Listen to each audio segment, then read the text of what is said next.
I'm a 19-year-old F with 6 older siblings.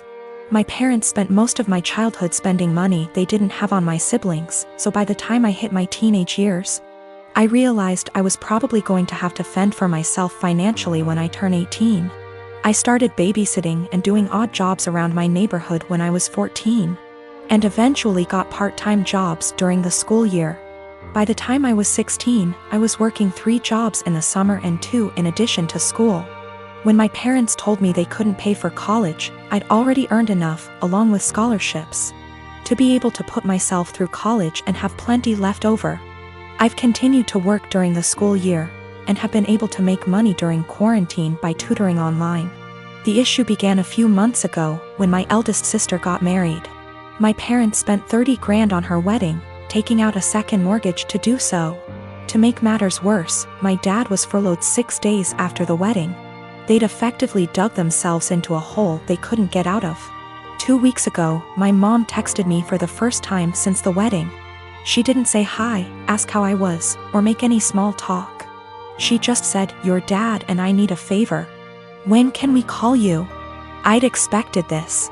None of my elder siblings are doing well financially, and they've exhausted all other loan options, both from family and the bank.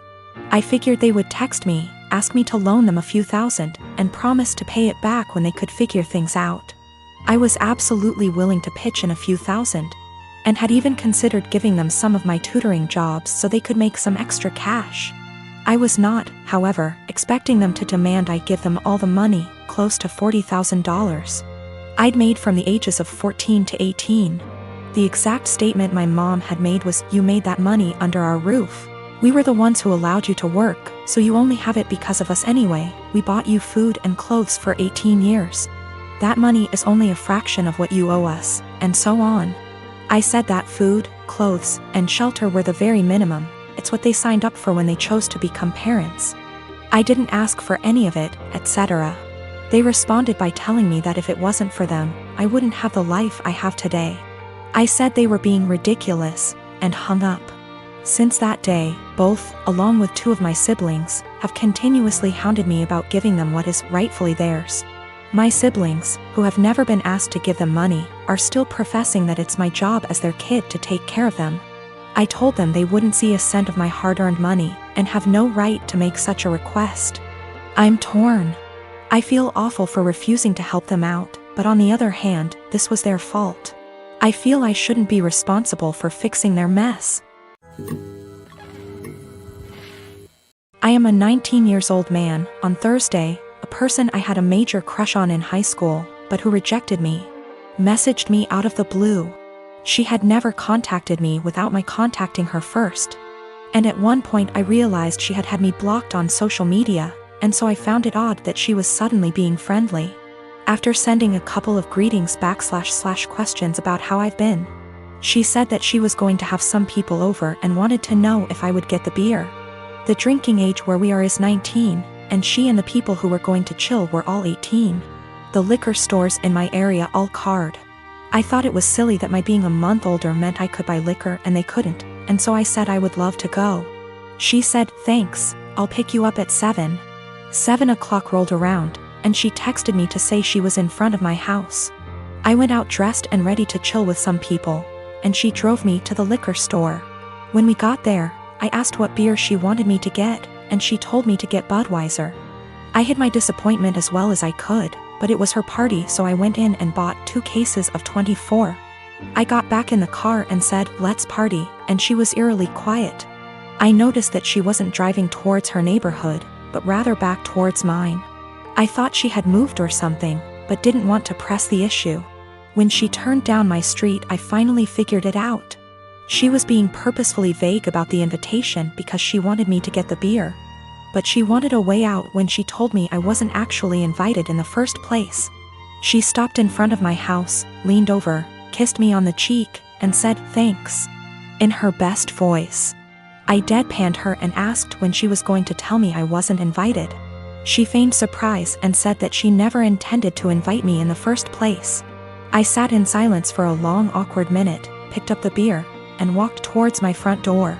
She got out of her car and frantically tried to re-invite me to the party, But I told her that what she did was the most humiliating thing that ever happened to me. I opened my front door, slammed it a bit too hard, and came back to my room. I married my wife Elise 12 years ago. She has a 16-year-old daughter, Anna, from her previous relationship, and we have a 7-year-old son as well. From pretty much the beginning of our relationship, Anna and I have never gotten along. I don't know how to emphasize that it is not because of a lack of trying. She just does not like me. When she was young, she was just scared of me and afraid I'd tear their family apart. Nowadays it's more of a neutral dislike rather than strong antipathy, so I suppose that's progress. Elise is a stay-at-home mother, so she relies on me for income. As a result, I pay for everything for Anna. Food, clothes, volleyball fees, field trips. I take an interest in her hobbies. I go to her games. I'm not saying I'm perfect, but I try my damn hardest to be the stepfather I can. But it's so hard. Always giving me curt one-word responses. Always having to have an attitude. She does things to get a rise out of me. Staying out late reeking of booze. Always trying to sneak boys in. Typical rebellious stuff. But I always let her know I love her and I'm there for her in hopes of her shithead teenager phase passes. The opposite is true for her biological father. She adores him. Can't tell you why. He never goes to her games, always makes excuses for why he doesn't want to see her.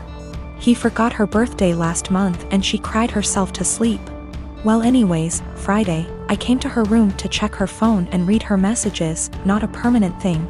But she's been caught sneaking out twice in the last month, so this is her punishment. I ask for the phone, she says, "No, I'm tired of you checking my shit, leave me alone." I tell her I'm not asking again and she goes, "Just off already. You're not my real dad. You never have been. Stop acting like you can tell me what to do," before getting up and slamming the door. Like I said, guys, I'm tired. Tired of the blatant disrespect. Of being the verbal punching bag while still providing more for her than anyone else in her family. We haven't really talked since until this morning during breakfast. She asked if I could pay for her plane tickets so she could see her boyfriend cross-state. Like I said, her mom doesn't work and her dad is a POS, so I normally would be the one to cough up the money. Not this time. I responded, "Go ask your real dad." I could tell she was hurt. Tears swelled up from her face and she excused herself from the table. My wife took me aside later and said my comment was extremely disrespectful. I said if anything's disrespectful, it's her treating me like a doormat and a credit card. And I will no longer tolerate this treatment in my house. I told her we don't have to be friends. But if she can't at least be cordial to me or respect my position as an authority figure, she can find someone else to pay for her non-essentials. I am a 43 years old female, have been with my partner, he's 50, for 6 years now. We have been living together for 5 of them. We are not married and we do not plan to marry in the future. I have a son, he's 19, that is currently a high school senior. My partner has a daughter, she's 21, who is going to college. When I met my partner, I was a widow of 3 years. I am lucky enough to have a very lucrative business and some family money. Also, my late husband left a substantial estate, including the house we live in. The house is a family home, so it passed to my son as the only heir. My partner also makes good money and the difference in our lifestyles was pretty much negligible. But while I and my late husband made sure to not spoil our son, he was responsible for keeping his room clean. Even though we have a housekeeper, he had chores during the weekends. We taught him how to cook, his allowance is reasonable, he has to save for expensive purchases like a car, a PS5, etc. My current partner and his ex-wife spoil their daughter rotten. Due to an incident when we first moved in together, she demanded my son's bedroom since it was the second biggest. Got rejected since it was his home and she only spends the weekend. And after some family therapy, we agreed that she will be treated like a guest by me. She will have to follow the house rules and that at the extent of our relationship. Now while she is spoiled, she is a good girl, academically excellent. Except for the aforementioned incident, very respectful and just a pleasant young woman. The problem is that I did not know the extent to which my partner spent money on her. He pays some money as rent that I put into my son's college fund, and we split the common bills in half. Everything else is our own responsibility, so we don't know much about each other's finances. Now my son is planning to do a tour of East Asia during the summer, and I was happy to give him the money to do so, as a gift for getting into a very prestigious college. When my stepdaughter heard about it, she asked her dad to pay for a tour of Europe, since he didn't send her on one after she got into college. He agreed because he never says no. But he came to me asking me to lend him close to $30,000 because he can't afford the trip on his own.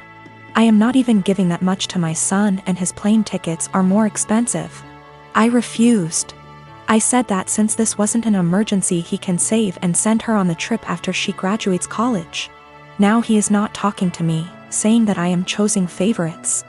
I have no relationship with his daughter, so I don't know how that even is applicable. And that I am putting money over his happiness and relationship with his daughter. I can easily afford to lend him the full amount, I just don't want to, because his reasons are not convincing enough.